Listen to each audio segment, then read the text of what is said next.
దేవపుత్ర వజ్రకంఠ రామభక్త హనుమ మహాశక్తివంత పావనమయ్య నీ చరిత నీ చరణములే శరణమయ్యా మము బ్రోవగరావయ్య అంజనీ పుత్ర ఆంజనేయ పసితనమునే అరుణబాణుడి చూసి పండని భ్రమసి ఎగిసితివట అంబరం అందుకొనగా అంశుపతిని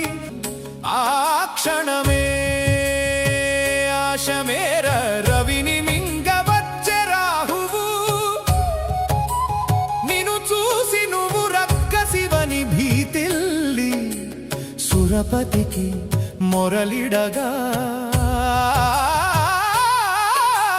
సురపతి నీపై వదిలనట వజ్రాయుధం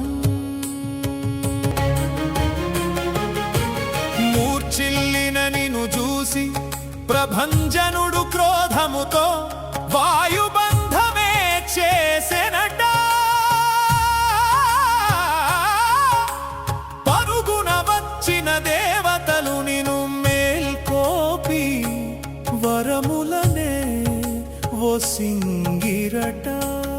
చిరంజీవిగా మారిన ఓ హనుమా పావనమయ్య నీ చరిత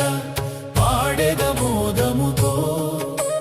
సూర్యుని గురువుగా ఎంచి విద్య నేర్వంగా అతని వెంటే పరుగులిడక నీ దేహమే పెంచి పెట్టితివట నీ పాదాలు తూర్పు పడమర చేసితివట విద్యాభ్యాసం సుగ్రీవుని మంత్రిగా ఉండగా కాంచితివట సీతమ్మను వెతికే రామలక్ష్మణులను శ్రీరామునితో సుగ్రీవుని చేతులు కలపగా చేసి లంఘించావట లంకకు సీతమ్మను వెతగా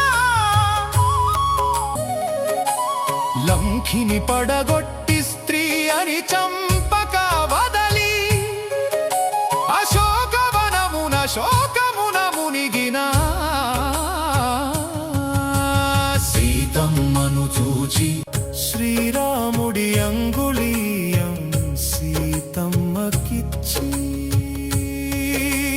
రావణుడి మీద అక్కసుతో అశోకవనమునే ధ్వంసము చేయగా